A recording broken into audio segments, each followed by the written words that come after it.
6h23 avec Hugues Hamelin, Céline Dejoie, Mathieu Van Overstraten. Ils signent des articles, c'est sérieux, sur age-bd.com. Et ce matin, Mathieu, vous nous parlez d'une série. J'ai l'impression que c'est une série parce que j'ai déjà 2 tomes en main. C'est Lucien. Ouais. Lucien qui va vivre de drôles de choses. C'est Lucien et les mystérieux phénomènes. Donc effectivement, il y a déjà 2 exemplaires de cette série. Et actualité chaude, cette BD a remporté hier le tout premier prix Atomium des enfants à la fête de la BD de Bruxelles. Bon, la fête de la BD de Bruxelles qui cette année était quand même un peu mais qui a été organisée, mais qui a quand même eu lieu. Et ce nouveau prix, donc le prix Atomium des enfants, c'est un prix qui a pour objectif de récompenser une bande dessinée pour son caractère pédagogique, et donc c'est ça qui a été récompensé par le jury. Il a souligné que Lucien, c'était clairement une BD qui était dans l'air du temps, parce que c'est une série qui est à la fois fantastique et écologique, qui plaide notamment pour un retour à une vie plus simple, avec le respect de la nature. Et donc c'est le tome 1 qui a été récompensé par le prix Atomium. Mais aujourd'hui, je viens vous parler du tome 2, parce que c'est celui-là qui vient de sortir en librairie et qui s'appelle Granit Rouge. Mais qui est Lucien? C'est quoi? C'est un jeune homme un peu Alors courageux, Lucien, on le voit là sur la couverture, c'est un petit garçon à l'esprit vif, plein d'imagination. Il a emménagé avec ses parents et sa petite sœur Violette. Ils ont quitté la ville pour aller habiter à la campagne, dans un petit village breton. Et dans cette deuxième histoire, Lucien et sa sœur, ils sont venus passer quelques jours chez leur grand-mère à Douarnenez. Alors, je ne sais pas si vous connaissez Douarnenez. Non, je connais Montney, mais Douarnenez, je ne connais pas. Donc, Douarnenez, c'est un joli petit village dans le Finistère, donc en Bretagne. Ouais. Et ils sont venus là pour le carnaval, parce que c'est un village qui est connu pour son carnaval. Donc, Lucien, il a prévu de se déguiser en Beetlejuice. Violette, elle a prévu de se déguiser en pingouin. Et ils sont aussi avec leur cousine Inès, qui, elle, a décidé de se déguiser en Indiana Jones. Mais, donc tout ça c'est très mignon, mais il ne se doute pas que le paisible village de Douarnenez, en fait, est terrorisé depuis quelques jours par des personnages masqués et menaçants qui veulent empêcher les gens de se rendre sur une petite île qui s'appelle l'île Tristan, qui est un joli petit coin de nature préservé. Et c'est dommage que les gens ne puissent pas se rendre là parce que les 2 habitants de cette île, ils organisent chaque année des spectacles pour les habitants du village. Mais malheureusement, comme il n'y a plus personne pour faire traverser les artistes et le public pour se rendre sur cette petite île, les spectacles ne peuvent plus avoir lieu.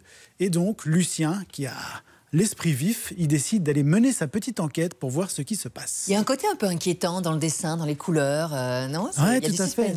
Il y a du suspense, notamment à cause du personnage qui s'appelle la Fontenelle, qu'on voit là sur la couverture, qui était un bandit cruel du XVIe siècle ou XVIIe siècle, je ne sais pas exactement, qui était gouverneur de l'île Tristan à cette époque-là, et qui a notamment obligé les habitants de Douarnenez à détruire leur maison pour pouvoir, lui, se construire une forteresse. Donc, c'est vraiment un méchant. Un méchant. Un méchant. Et il y a une rumeur... Est-ce qu'il y a des méchants gentils?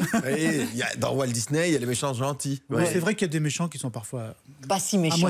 À moitié méchants. Ouais. Mais ici, c'est vraiment un méchant. Et il y a une rumeur qui prétend que c'est son fantôme qui est revenu terroriser le village. Voilà. Un mot sur le dessin, c'est bel et bien pour les enfants, vous l'avez dit, Mathieu, et pourtant c'est très soigné. C'est presque pour adultes au niveau des dessins. Absolument. Donc, si vous regardez les planches, vous verrez que cette BD, elle bénéficie de magnifiques graphismes très esthétiques.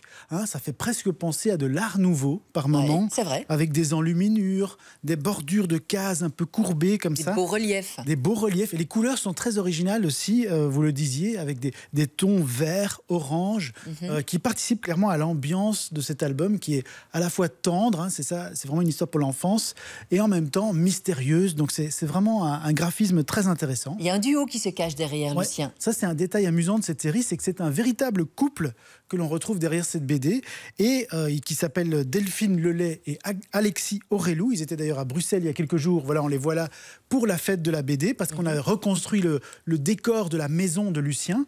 Et ce qui est amusant, c'est que ces 2 auteurs, en fait, ils ressemblent beaucoup aux parents de Lucien. Clairement, eux aussi, ils ont quitté la ville pour aller habiter en Bretagne. Ouais. Elle a grandi à Douarnenez, donc c'est vraiment le décor de son enfance qu'on retrouve dans cette BD.